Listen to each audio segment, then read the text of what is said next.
बिस्मिल्लाहिर्रहमानिर्रहीम। आज हम chapter number 2 biological molecule start कर रहे हैं। MCQs number first, which of the following is not an organic compound? Protein, metabolites, hormone. तो ऑर्गेनिक कंपाउंड के लिए ये लाजमी है कि उसमें कार्बन और हाइड्रोजन मौजूद हो। तो वाटर की केमिकल फार्मूला अगर आप देखें तो इसमें सिर्फ हाइड्रोजन है, तो वाटर हमारे पास इनऑर्गेनिक कंपाउंड है। ठीक है। Human bone tissue has water. Human bone tissue में कितनी परसेंट वाटर है? ठीक है, तो ये मैंने कुछ डेटा निकाला है। ह्यूमन बोन कंपोजिशन अगर आप देखें तो इसमें 20% H2O है, 35% ऑर्गेनिक मटेरियल है, 45% इनऑर्गेनिक मटेरियल है। तो यहाँ पर ए ऑप्शन जो है वो करेक्ट है। ठीक है। Question number 3, to produce lactose, glucose and galactose undergoes which of the following reaction? Question में कह रहा है कि अगर हम लैक्टोज को बनाते हैं ग्लूकोज और गैलेक्टोज से तो कौन सा रिएक्शन होगा? तो इसमें जो है क्या होता है, वाटर रिमूवल होता है। तो यहाँ पर जो है डिहाइड्रेशन, इसको हम कंडेंसेशन रिएक्शन भी बोल सकते हैं। ठीक है, तो यहाँ पर सी ऑप्शन जो है वो करेक्ट है। Question number 4, acyl glycerol are formed by reaction of glycerol and fatty acid, they fall under the category of a option ether, ketone, ester, aldehyde. तो जो रिएक्शन होता है ग्लाइसिरोल और फैटी एसिड के दरमियान में, तो इसको हम एस्टरिफिकेशन कहते हैं। ठीक है, यहाँ पर भी वाटर रिमूवल होता है।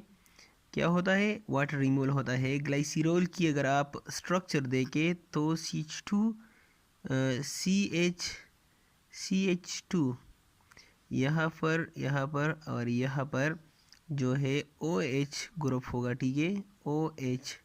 इस तरह अगर दूसरी तरफ फैटी एसिड देखें तो यहाँ पर भी COOH CH3, यहाँ पर भी COOH CH3, या सिंपल ये और अल्काइल ग्रुप भी हो सकता है, तो इसकी जगह पर आप सिर्फ R ही लिख सकते हैं। ठीक है, क्या होगा यहाँ पर OH जो है OH यहाँ से रिमूव होकर और यहाँ से H, ये हमारे पास वाटर मॉलिक्यूल बनाएगा।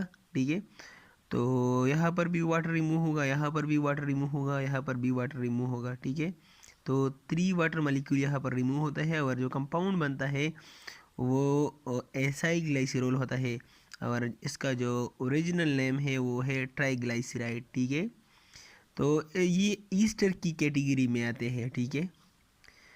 पेयर्स है वो स्पेसिफिक ग्रेविटी, पेयर्स की जो ग्रेविटी है वो वाटर से लो है, इसलिए pairs floats on the surface of water. ठीक है, तो ये बी जो है ये करेक्ट ऑप्शन है।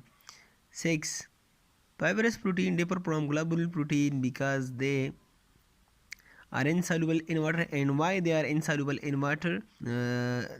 Because due to its structure. ठीक है, they are insoluble in water. Question number 7, cane sugar mean what? Sucrose, sucrose called cane sugar. ठीक है, sucrose called cane sugar। तो गैलेक्टोज और फ्रक्टोज को अगर हम कंबाइन करें तो वो सक्रोज बनाते हैं और इसकी हाइड्रोलिसिस से वापस ग्लूकोज एंड फ्रक्टोज बनता है। यहाँ पर सी जो है वो करेक्ट ऑप्शन है। Question number 9, between which 2 carbon atom is the double bond in oleic is present? Oleic acid में कौन से नंबर कार्बन्स के दरमियान डबल बॉन्ड प्रेजेंट होता है? तो वो है carbon number 9 and carbon number 10। ठीक है, phospholipid are composed of which of the following? Phospholipid में ये तीनों आते हैं, glycerol, fatty acid and phosphoric acid. यहाँ पर correct option all of the above. How many type of amino acid are present in cell? Cell में कितने types के अमाइनो एसिड प्रेजेंट होते हैं? ठीक है, ये बात जगह पर 150 प्लस बताए गए हैं। ठीक है, 150 प्लस। तो यहाँ पर 170 मौजूद है, तो यहाँ पर करेक्ट ऑप्शन जो है वो 170 है। ठीक है। Only 20 amino acid are involve in protein synthesis, ये भी याद रखिए। ठीक है, only 20 amino acid protein synthesis में इन्वॉल्व होते हैं। ठीक है। Glycyl alanine is a protein. ठीक है। Which of the following type of bond is present in the tertiary structure of protein. Tertiary structure जो होता है प्रोटीन की, इसमें आयोनिक बॉन्ड भी मौजूद होता है, हाइड्रोजन बॉन्ड भी मौजूद होता है, डाइसल्फाइड बॉन्ड भी मौजूद होता है। यहाँ पर करेक्ट ऑप्शन जो है all of the above. Question number 14. In the cell, RNA is present in all of the following except. तो यहाँ पर न्यूक्लियोलस में भी RNA है, राइबोसोम में भी राइबोसोमल RNA है। ठीक है। साइटोसोल में भी RNA है, मैसेंजर RNA होगा। ठीक है। माइटोकॉन्ड्रिया यहाँ पर करेक्ट ऑप्शन है, और वो इसलिए है क्योंकि माइटोकॉन्ड्रिया की जो है इसकी अपनी एक जेनेटिक मटेरियल होती है, जेनेटिक मशीनरी होती है, डीएनए होता है। ठीक है। माइटोकॉन्ड्रिया में भी आरएनए होती है, लेकिन वो सिर्फ माइटोकॉन्ड्रियल प्रोटीन सिंथेसिस में इन्वॉल्व होती है। ठीक है, ये लफ्ज़ याद रखिए। ठीक है। तो यहाँ पर करेक्ट ऑप्शन जो है वो है mitochondria. In a typical nucleotide the nitrogenous base is attached to which position of pentose sugar.